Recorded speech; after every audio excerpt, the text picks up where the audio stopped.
রবিবার ছুটির দিন ভেবে এতটাই ঘুমিয়ে নিয়েছি যে আমার ঘুম থেকে উঠতে উঠতে প্রায় 8টা বেজে গেছে। এই সময়টাই আমার সব বাসি কাজ কমপ্লিট হয়ে যায়, সেই সময়টাই আমার ঘুম ভেঙেছে।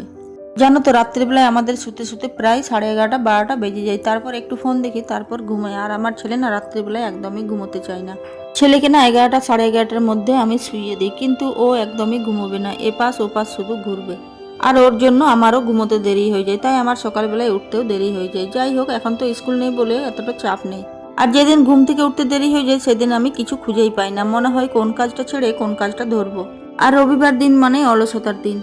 যাই হোক, প্রত্যেক দিনের মতো ঘুম থেকে উঠে আগে নিজে ফ্রেশ হয়ে নিয়েছিলাম, তারপর বাসি কাজকর্ম করে নিয়ে স্নানও করে নিয়েছি। তারপর এদিকে আমি পুজোটাও দিয়ে নিয়েছি। পুজোটা দিয়ে আগে খালি পেটে ওষুধ খেয়ে নিলাম, তারপর খেয়ে নিলাম 1 গ্লাস গরম জল। আর একটু টাইম ধরে বসে বসে যে জল খাবো তারও সময় নেই। মনে হয় যে বসে বসে যতক্ষণ জল খাওয়াতে টাইমটা লস হবে ততক্ষণ মনে হয় অন্য কাজ করে নিই। আর রবিবার মানে একটু চিকেন না হলে মাটন কিছুতেই হবে, তাই বর নিয়ে এসেছিল একটু মাটন। ও তো বলেছিল ভাতের সাথে শুধু মাটনটাই করে দাও, আর কিছু করার নেই। কিন্তু কটা দেখলাম পটল ছিল, ভাবলাম যে পটলগুলো ভেজে দিই। আর জানো তো, আমার না প্রেসার কুকারটা খারাপ হয়ে গেছে। বরকে তো বলেছিলাম মাটন আনবে, তাহলে কাঠের উনুন ধরাবে। ও বললো যে আমার কাছে সময় নেই, তাহলে তুমি পারবে তো ধরাও। আর এত গরম পড়েছে যে আগুনের সামনে বসে বসে রান্না করতে বিরক্ত লাগবে।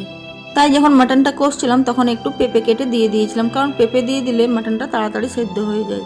আর কিছুদিন আগে আমার ছেলে একদমই মাটন খেত না, ওকে জোর করে খাওয়ানো হতো।